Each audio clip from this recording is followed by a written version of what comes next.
gracias a Dios, hermano, que nos permite estar en este lugar reunidos en su nombre, ¿verdad?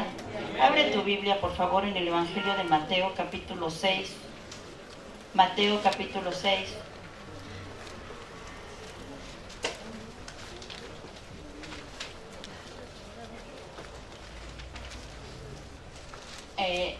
Dice la palabra de Dios en el versículo, vamos a estar estudiando el versículo, solamente el versículo 10. Cuando lo tengas me dices, por favor. Mateo 6:10.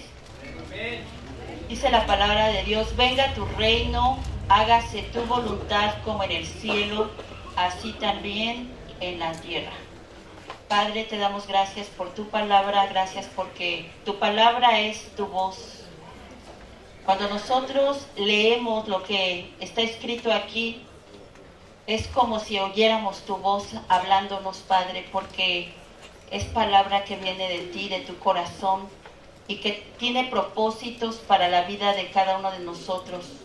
Gracias por el privilegio que nos das de poder tener este libro en nuestra mano, Señor, porque si bien es verdad que en un principio la palabra no era para el incrédulo ni para el gentil, a ti te plació, Señor, adoptarnos como hijos tuyos, y por lo tanto tenemos acceso a todo lo tuyo, Padre.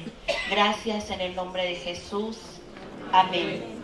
Dice la Escritura: venga tu reino, hágase tu voluntad en el cielo, así también en la tierra. En el Evangelio paralelo, en el pasaje paralelo, esta escritura que se encuentra en Lucas capítulo 11, vemos que uno de los discípulos de Jesús le hace una petición al Señor y le dice: enséñanos a orar, así como Juan enseñó a sus discípulos.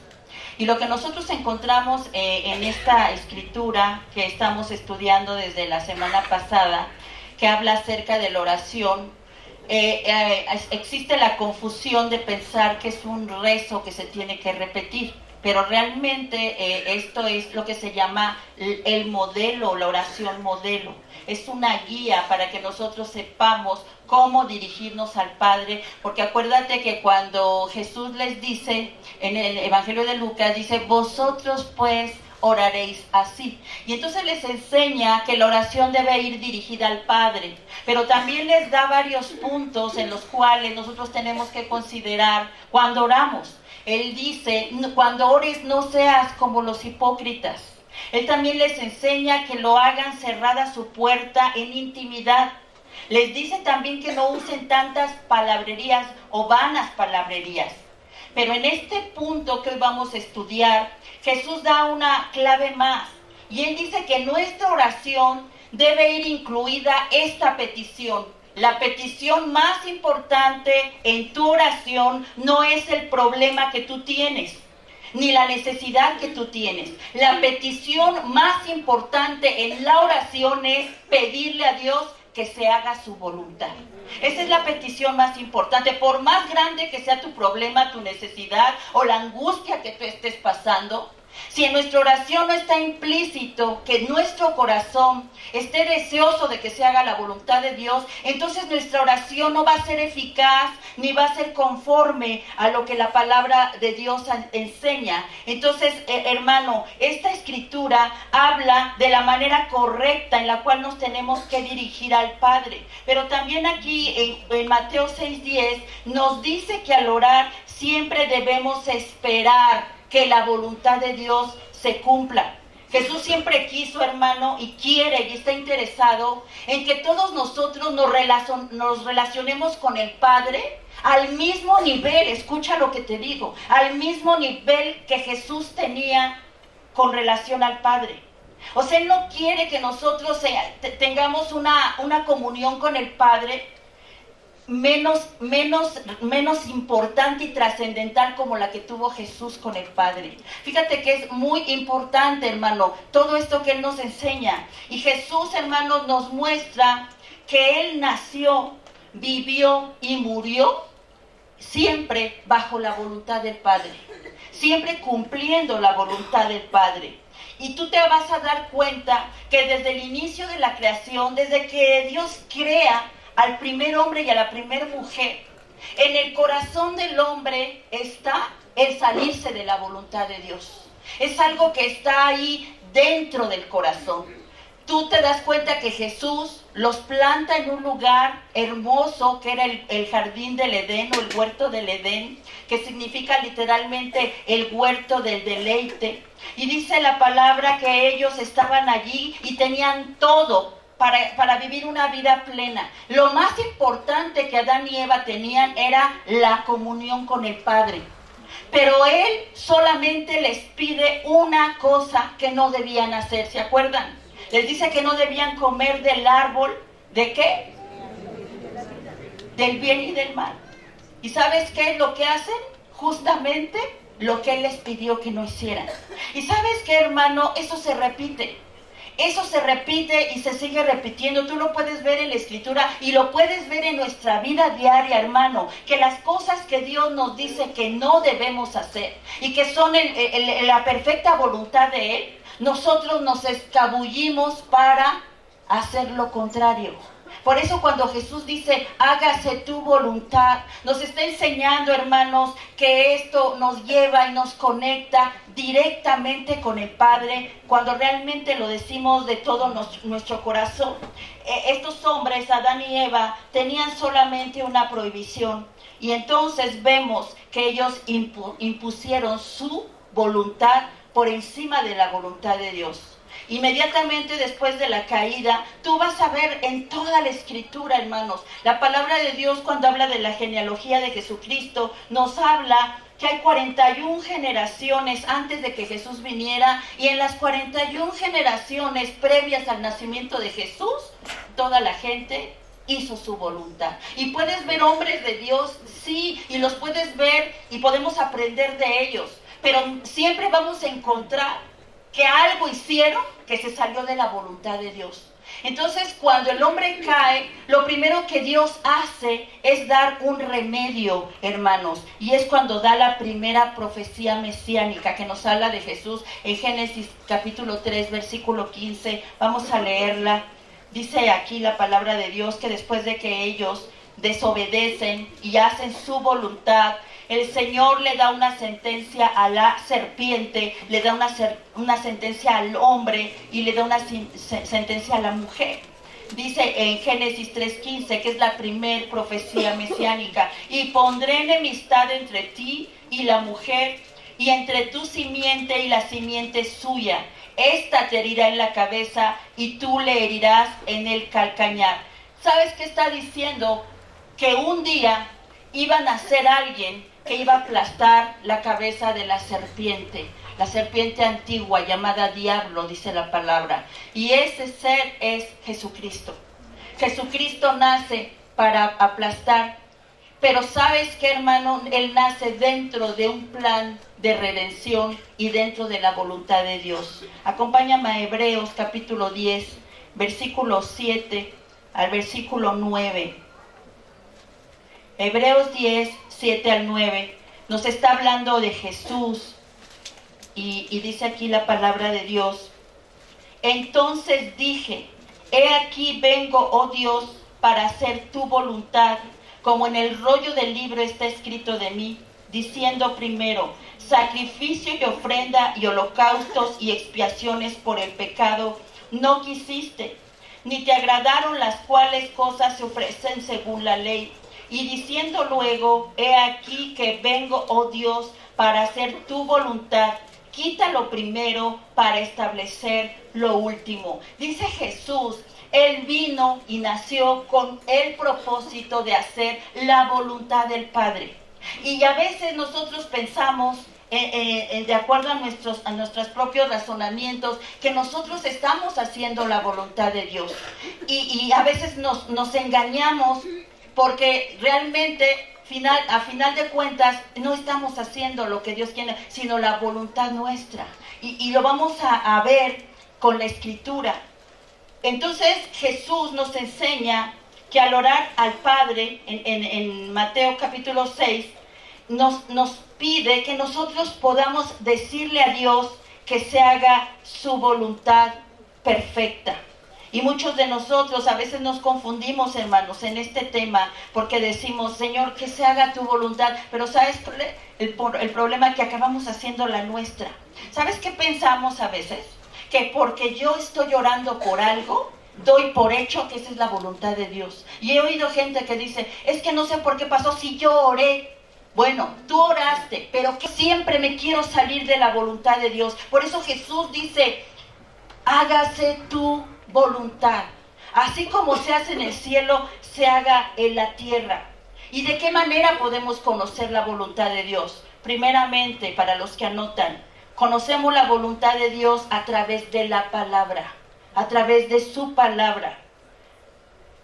Daniel capítulo 9, acompáñame ahí. Daniel capítulo 9, versículo 1 y versículo 2. Por eso es la insistencia, hermanos, de que tenemos que leer la palabra de Dios todo el tiempo. Allí tú vas a conocer la voluntad de Dios. Daniel 9, 1 al 2. Dice, en el año primero de Darío, hijo de Asuero, de la nación de los Medos, que vino a ser rey sobre el reino de los caldeos, en el año primero de su reinado, yo, Daniel, miré atentamente en los libros. ¿Dónde miró? El número de los años de que habló Jehová al profeta Jeremías, que habían de cumplirse las desolaciones de Jerusalén en 70 años. ¿Qué hizo Daniel? Daniel abrió los libros donde estaba profetizado que el pueblo que estaba en cautiverio, a los 70 años de cautiverio, iban a salir en libertad. Y cuando Daniel ve que ya era el tiempo de la salida, dice la palabra, y tú puedes leer todo el capítulo 9, que Daniel empieza a orar delante de Dios, a confesar el pecado de su pueblo y a dar también por entendido que había llegado el tiempo de la liberación de ese pueblo que estaba en cautiverio. Pero ¿dónde vio Dios? ¿Dónde vio Daniel que ya era el tiempo? Lo vio en los libros. ¿Sabes qué, hermano? Todo lo que hoy está pasando con relación a esta psicosis que se está apoderando de mucha gente por el virus que está por allí, ¿sabes qué, hermano? Son principios de dolores. Esto está profetizado.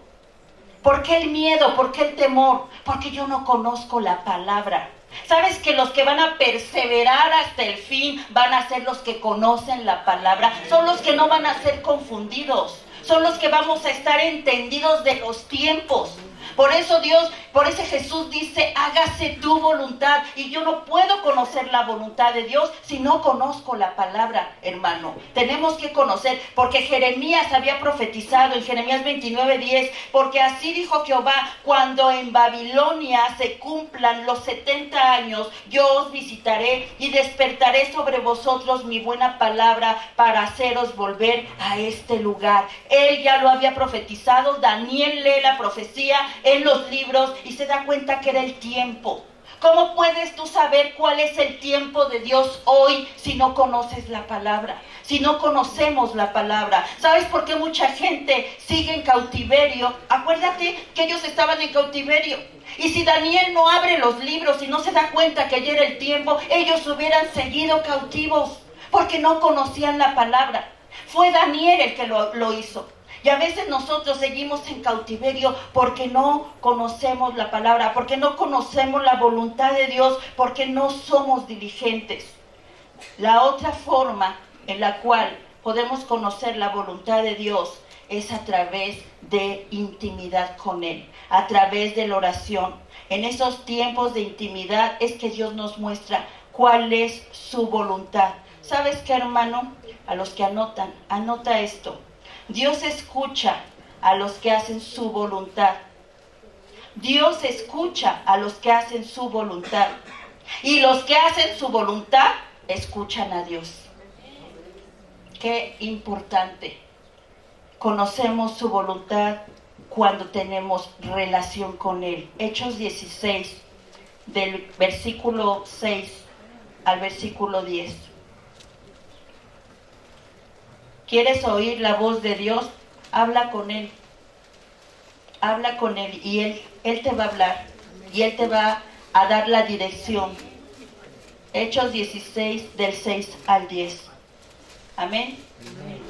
Y atravesando Frigia y la provincia de Galacia, les fue prohibido por el Espíritu Santo hablar la palabra en Asia. ¿Por quién le fue prohibido a Pablo hablar la palabra en Asia? Por el Espíritu Santo. Y cuando llegaron a Misia, intentaron ir a Bitinia, pero el Espíritu no se los permitió. Y pasando junto a Misia, descendieron a Troas, y se le mostró a Pablo una visión de noche. Un varón macedonio estaba en pie, rogándole y diciéndole: pasa a Macedonia y ayúdanos. Cuando vio la visión, enseguida procuramos partir para Macedonia, dando por cierto que Dios nos llamaba para que les anunciásemos el Evangelio. Dando por cierto, no había duda, no había ninguna sombra ni vestigio de incredulidad. Estaban seguros que era Dios. Cuando una persona tiene relación con Dios, tú no vas a pensar si es de tu carne, porque tú estás conviccionado. Dice aquí, por el Espíritu Santo. El Espíritu Santo te convicciona. Una ocasión estaba yo muy enferma. No era de coronavirus, tenía mucha gripa, tenía mucha temperatura. Y mi esposo se fue temprano a trabajar. Yo me quedé acostada de lo mal que me sentía. Y estando así, yo oigo que Dios me dice: ve y anúnciale mi palabra a esa mujer. Y yo me desperté y dije: pues ¿a cuál mujer? Y me vuelvo a quedar dormida. Y él dice: acuérdate que tienes que hablarle de mí. Pues en ese momento ya me levanté y dije: no sé de quién se trata, Señor, pero muéstramelo. Al poco rato llegó, era una tía de Toño Campos, por cierto, Laura. Esa mañana habían matado a su hermano en un accidente. Bueno, murió en un accidente. Y yo dije: allí es donde va a estar esa mujer que Dios me habló. Y así enferma y todo, me fui con él. Me fui en la tarde al sepelio, y a un lado del ataúd estaba una mujer sentada que parecía que ya estaba dando los últimos respiros. Se veía muy mal, se veía sumamente delgada, así amarilla, ojerosa, parecía una muerta en vida. Y en ese momento el Espíritu me dijo: ella es. Y me acerqué y le empecé a compartir del Evangelio, le presenté a Jesucristo, y ella me dijo: gracias, esto era lo que me hacía falta. A los pocos días murió ella, tenía cáncer, estaba en la fase terminal del cáncer. Y ¿sabes qué, hermano? Es maravilloso cuando Dios te habla de una manera tan clara, tan poderosa y tan real, porque así pasó con Pablo. Pablo dice: no fue a los lugares que quería porque el Espíritu se lo impidió, pero fue al lugar a donde Él lo mandó. ¿Por qué te digo esto? Porque dice Jesús: hágase tu voluntad.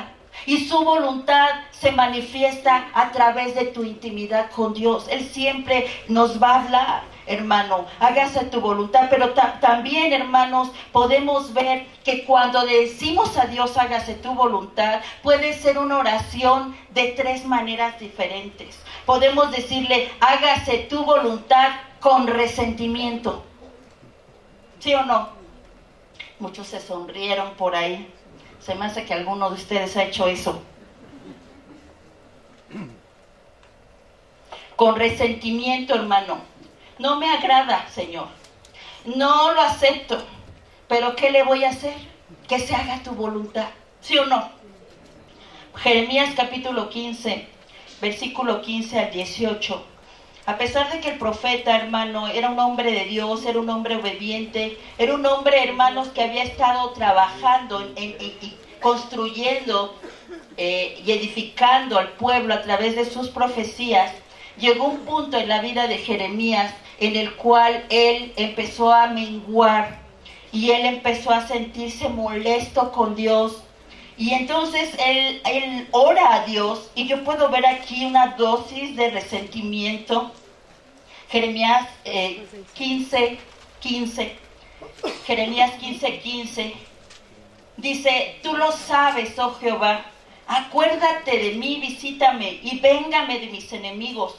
No me reproches en la prolongación de tu enojo. Sabes que por amor de ti sufro afrenta.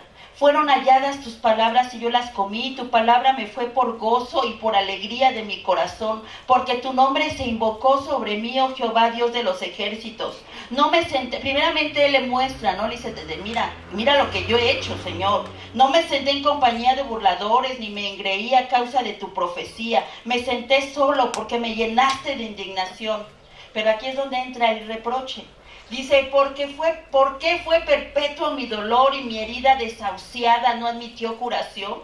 Serás para mí como cosa ilusoria, como aguas que no son estables. Fíjate lo que le está diciendo a Dios. ¿Y sabes qué, hermano? Yo creo que todos en algún momento hemos orado así, con una dosis de resentimiento hacia Dios. No, olvídate, yo si me pudiera contarte todas las veces que yo lo hice. De decir, sí, yo sé que tú eres todopoderoso, yo sé que tú haces grandes maravillas y yo he visto tu poder, pero a mí tú no me quieres. Tú a mí no me contestas. Yo sé que eres poderoso, pero tu poder no lo manifiestas en mi vida. ¿Sabes qué, hermano? Eso es decirle, hágase tu voluntad, pero yo no la estoy aceptando. Yo no acepto tu voluntad porque no me es grato lo que yo estoy viviendo. Spurgeon dijo una vez, que ustedes pudieran estudiar sus Biblias más, que todos lo hiciéramos, podríamos implorar por las promesas y decirle a Dios, cumple esta palabra hacia tus siervos, porque tú has causado que confíe en ella. ¡Qué gran oración es esta! Cuando nuestra boca está llena de la palabra de Dios. Y ¿sabes qué, hermano? Aquí yo voy a tantito hacer un alto. Porque muchas veces nuestra boca está llena de la palabra de Dios sin obedecer a Dios. Estoy viendo, ¿no? O sea, las redes sociales saturadas de versículos bíblicos que dicen que ninguna plaga tocará mi morada. ¿Sí o no dice así? Lo hemos leído, ¿verdad? Y hasta yo creo que ustedes lo han publicado, no me digan que no. Dice, no te sobrevendrá mal, ni plaga tocará tu morada. Pregunto, ¿para quién es esta promesa? ¿Para quién es esta promesa? Para los que la publican en el Facebook, para que la repiten y la rezan todos los días esperando que la plaga no toque su morada, o para lo que dice el Salmo 91:1. El que habita al abrigo del Altísimo se puede llenar la boca de esta promesa. Eso no lo dice el Salmo. La segunda parte no, pero la primera parte sí. El que habita al abrigo del Altísimo morará bajo la sombra del Omnipotente. Y entonces el resultado de que tú habitas al abrigo del Altísimo, de que todos los días tienes una relación de intimidad con el Altísimo, y tú lo conoces a Él y Él te conoce a ti, y tú hablas con Él y Él habla con ti, el resultado de esa relación, de esa intimidad, de esa obediencia, porque acuérdate que el que habita al abrigo del Altísimo es porque está en obediencia. Entonces ninguna plaga tocará tu morada. Entonces, vamos a Deuteronomio 7, del 12 al 15. Y si no estamos viviendo de esa manera, mejor hagámoslo, hermanos. Hagámoslo. Deuteronomio 7, del 12 al 15. Dice aquí la palabra de Dios. Mucho ojo en lo que dice aquí. Y por haber oído estos decretos y haberlos guardado y puestos por obra, Jehová tu Dios guardará contigo el pacto y la misericordia que juró a tus padres. Fíjate el antecedente. Por haber oído y haber guardado y puesto por obra estos decretos. Versículo siguiente. Y te amará, te bendecirá y te multiplicará y bendecirá el fruto de tu vientre y el fruto de tu tierra, tu grano, tu mosto, tu aceite, la cría de tus vacas. Si tú no tienes vacas, si tienes perros, los va a bendecir. Sí, hermano, porque está bendiciendo hasta tus animales. Nosotros no somos ganaderos, bueno fuera, ¿verdad? Pero lo que tengamos en casa va a ser bendecido, hermano.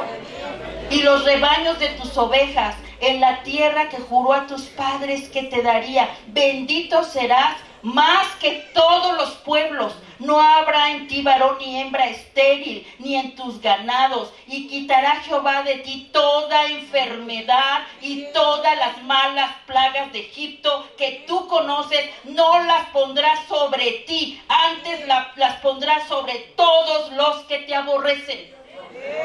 Esto es lo que dice la palabra de Dios, hermano. No es nada más repetir. Dice aquí, hermano, haber oído, dice aquí, haber guardado y haber puesto por obra lo que hemos oído de Dios. ¿Y sabes qué? Esta es la voluntad de Dios. Esta es la voluntad de Dios. Y tú puedes, y vamos a obedecer. O sea, no vamos a ser desobedientes ni temerarios. Porque yo tengo esta promesa, Señor, yo saludo de beso y hasta... No, hermano, creo que tenemos que ser obedientes. Y si nos están dando una indicación, hagámoslo. Y sabemos que tenemos promesa de Dios, pero que las promesas de Dios tengan el fundamento de nuestra obediencia a Dios. Y entonces podemos estar seguros. Y yo te puedo asegurar que los hijos de Dios nos vamos a poder cruzar en el camino con gente que tenga enfermedades. Esto del coronavirus no es nada comparado con lo que vendrá después. Y sabes qué, hermano, dice la Escritura que caerán 1000 a tu derecha y 10,000 a tu izquierda, mas a ti no llegará. Pero acuérdate cuál es el fundamento de estas promesas. No lo pierdas de vista. Y entonces vamos a ver que Dios estará con nosotros. Hágase tu voluntad también puede ser una oración que hagamos con resignación. Puede ser con resentimiento, pero puede ser con resignación. Ya que no puedo evitarlo, que así sea, decimos. No quisiera que fuera así, pero acepto tu voluntad porque soy bien sufrido y bien bueno y tengo un parentesco con Libertad Lamarque, que se la pasaba llorando todo el tiempo, sufrida. ¿Sí? No, hermano. Cuando yo oro con resignación, no estoy aceptando la voluntad de Dios, porque lo tengo que aceptar con gozo y con convicción de que es lo mejor para mi vida. Hay gente que dice, resígnate a la voluntad. ¿Se han oído eso? Resígnate. No, hermano, Dios no nos mandó a resignarnos. Dios nos llamó a aceptar su voluntad sin cuestionamientos. Resignarse es aceptar una situación que nos molesta y que nos incomoda. Pero ¿sabes qué, hermano? La aceptación es creerle a Dios y confiar que Él quiere lo mejor para mi vida, aunque en el momento yo no lo entienda. La resignación, hermanos, no es la aceptación de la voluntad de Dios. El año pasado yo prediqué acerca justamente de este tema, cuando nos estábamos predicando también con los evangelios, y yo hablaba acerca de la gran diferencia que existe entre aceptar la voluntad con resignación y con resentimiento a aceptar su voluntad con convicción. Acompáñame al Evangelio de Lucas capítulo 1, quiero retomar esta parte, Lucas 1, versículo 26 al 31. Aquí vamos a ver la manera correcta de aceptar la voluntad de Dios. Lucas 1, 26 al 31. Amén.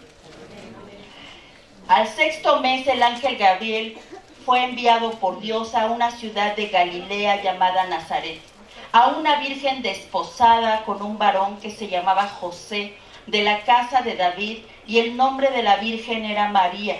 Y entrando el ángel en donde ella estaba, dijo: salve, muy favorecida, el Señor es contigo, bendita tú entre las mujeres.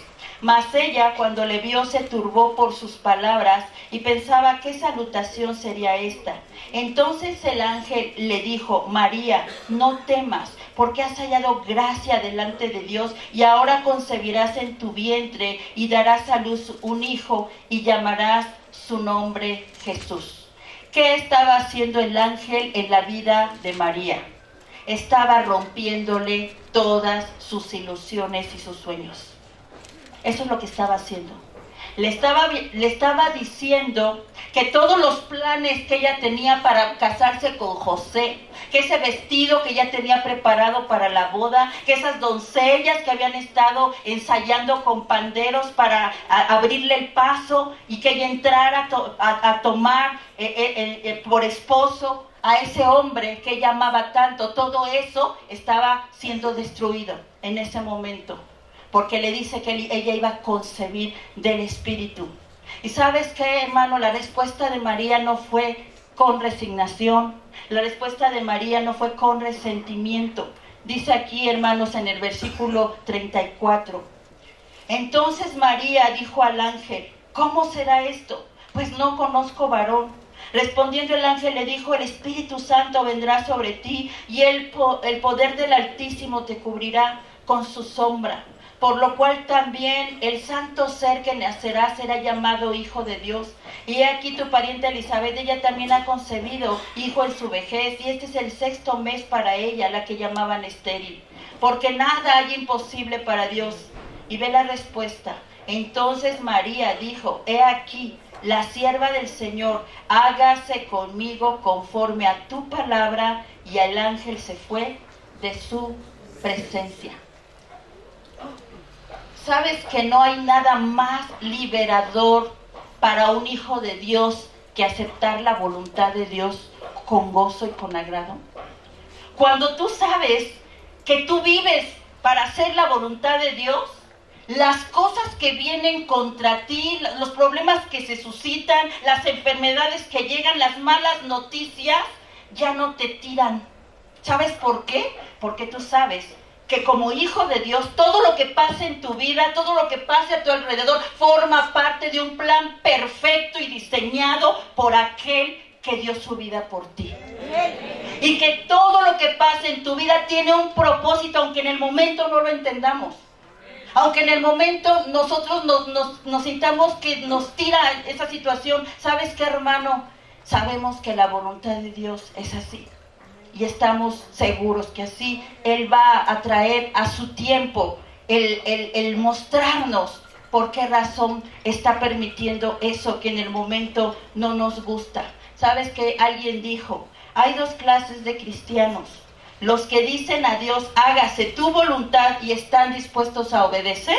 Y aquellos a quien Dios tiene que decirles, sálganse con la suya. Podemos ver que en la Escritura, cómo la voluntad de Dios se revela en distintos escenarios. Podemos ver la voluntad de Dios profetizada. Algo que se cumple y que Él diseñó y que es, por ejemplo, la posesión de la tierra para el pueblo de Israel. Es su voluntad, y fue su voluntad y sigue siendo su voluntad. Y aun cuando los echaron fuera, cuando fueron exiliados, ellos regresaron. Y sabes que aún al final de los tiempos va a haber todas las naciones, dice que se van a juntar contra ellos para sacarlos de allí. Y sabes qué, no van a poder, porque eso es la voluntad de Dios. Y la voluntad de Dios ya está profetizada. Existe también la voluntad de Dios decretada. Él dice que Él no quiere la muerte del pecador, sino que se arrepienta. Él es un decreto de Dios. Y sabes que su voluntad es que nadie se pierda. Pero también existe la voluntad permisiva. Y aquí no entendamos como que Él me da permiso, sino que Él permite que sucedan cosas porque yo me salgo de su voluntad. Esa voluntad, hermanos, que es soberana, pero a la vez tiene presente la libertad moral. Si no, no habría secuestradores, violadores, asesinos, porque el hombre determina y sale con su voluntad. Pero sabes que Dios lo permite también con un propósito, hermano. Quizás si nosotros no hubiéramos hecho cosas malas antes de venir a Dios, no entenderíamos el amor que Él ha tenido por nosotros. Tenía en su voluntad que tú fueras salvo, pero también permitió que nosotros en su momento fuéramos desobedientes, para que hoy le pidamos perdón todo el tiempo por todo aquello que hicimos. Entonces la voluntad de Dios, hermanos, como dice Romanos 12:2, es buena, es agradable y es perfecta, pero el hombre se inclina siempre al pecado. La voluntad de Dios es inmutable, hermano, pero ¿sabes qué? El hombre tiende a desviarse y toma sus propias decisiones. La voluntad de Dios, hermanos, elige le eligió en su momento a la nación de Israel para ser su rey. ¿Ustedes se acuerdan? Su deseo era que Israel tuviera un gobierno teocrático. Pero ¿qué hizo el pueblo? Quiso un rey. Y entonces dice que él lo desecha. Y es bien fuerte lo que Dios le dice a Samuel. No te han desechado a ti, me han desechado a mí. Entonces Dios lo permitió. ¿Con qué propósito? Tú puedes ver en la historia de Israel que cuando los reinos se dividen, el reino de Israel tuvo 20 reyes y todos fueron malos.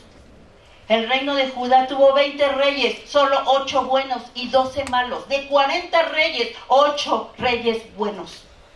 ¿Y sabes por qué Dios lo permitió? Porque a través de esos reyes malos, que los llevaron a la opresión, a la miseria y a la idolatría, en medio de todo eso ellos clamaron a Dios en su momento.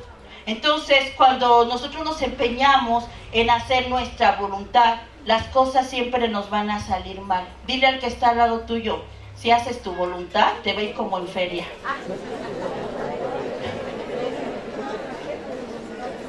Pero ahora tú también dile lo mismo.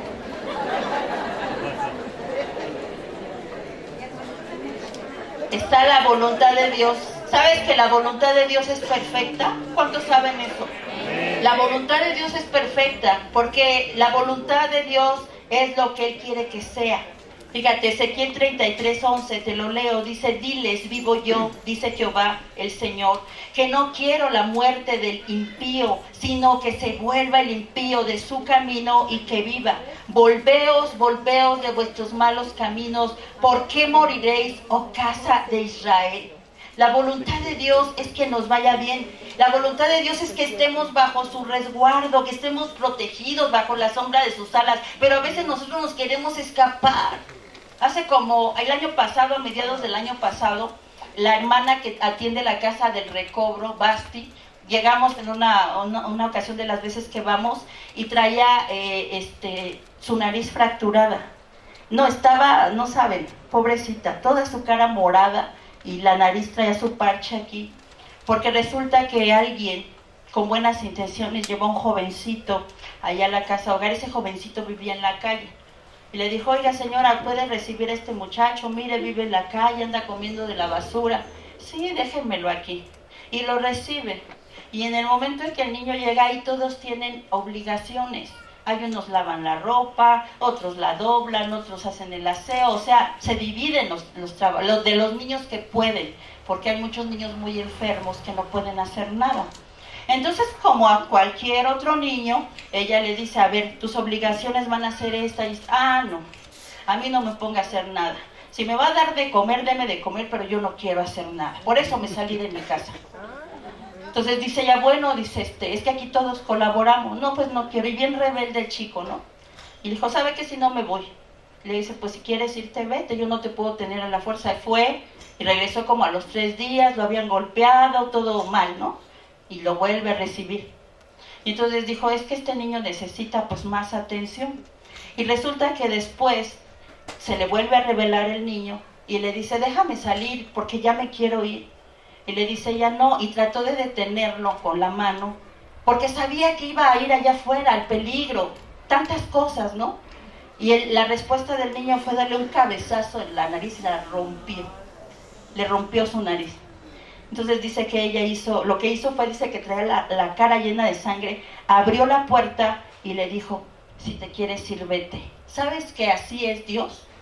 Nosotros muchas veces Él nos quiere tener bajo resguardo, protegidos, bendecidos. Pero ¿sabes qué hacemos? Le damos un cabezazo en la cara y le digo, déjame salir porque yo quiero hacer mi voluntad.